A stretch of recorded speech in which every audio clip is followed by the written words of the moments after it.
Ruth, chapitre 2. Or, le mari de Naomi avait un parent qui était un homme puissant et riche, de la famille d'Elimelech. Son nom était Bouz. Et Ruth, la Moabite, dit à Naomi, « Laisse-moi aller au champ et glaner des épis après celui aux yeux duquel j'aurai trouvé grâce. » Et elle lui répondit, « Va, ma fille. » Elle s'en alla donc et vint glaner dans un champ derrière les moissonneurs. Et il se rencontra qu'elle était dans une portion du champ de Bouz, de la famille d'Elimelech. Et voici, Bouz vint de Bethléem et dit aux moissonneurs, « Que l'Éternel soit avec vous. » Et ils lui répondirent, « Que l'Éternel te bénisse. » Puis Bouz dit à son serviteur, chef des moissonneurs, « À qui est cette jeune fille ?» Et le serviteur, chef des moissonneurs, répondit et dit, « C'est une jeune femme moabite qui est revenue avec Naomi de la campagne de Moab. Et elle nous a dit, « Laissez-moi glaner, je vous prie, je ramasserai des épis entre les gerbes derrière les moissonneurs. » Et elle est venue, et elle a été debout depuis le matin jusqu'à présent, et ne s'est reposée qu'un moment dans la maison. Alors Bouz dit à Ruth, « Écoute, ma fille, ne va pas glaner dans un autre champ, et même ne sors point d'ici, et reste avec mes servantes. Regarde le champ où l'on moissonnera, et va après elles.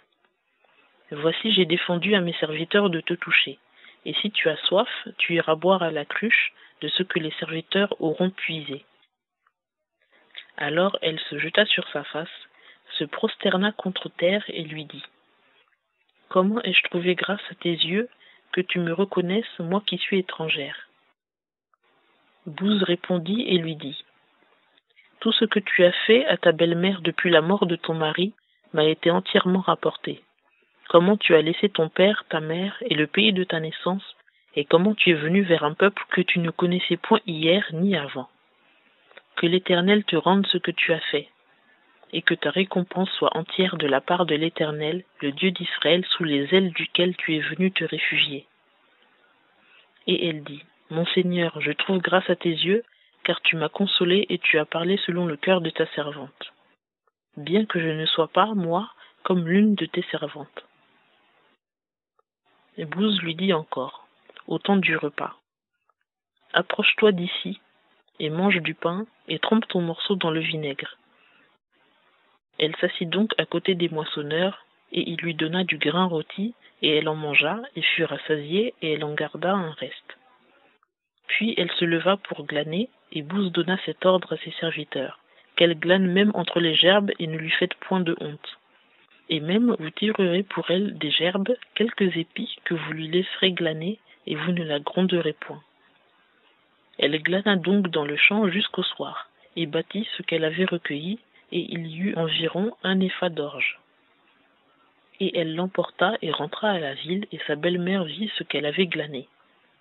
Elle sortit aussi ce qu'elle avait gardé de reste, après avoir été rassasiée, et elle le lui donna. Alors sa belle-mère lui dit, « Où as-tu glané aujourd'hui, et où as-tu travaillé?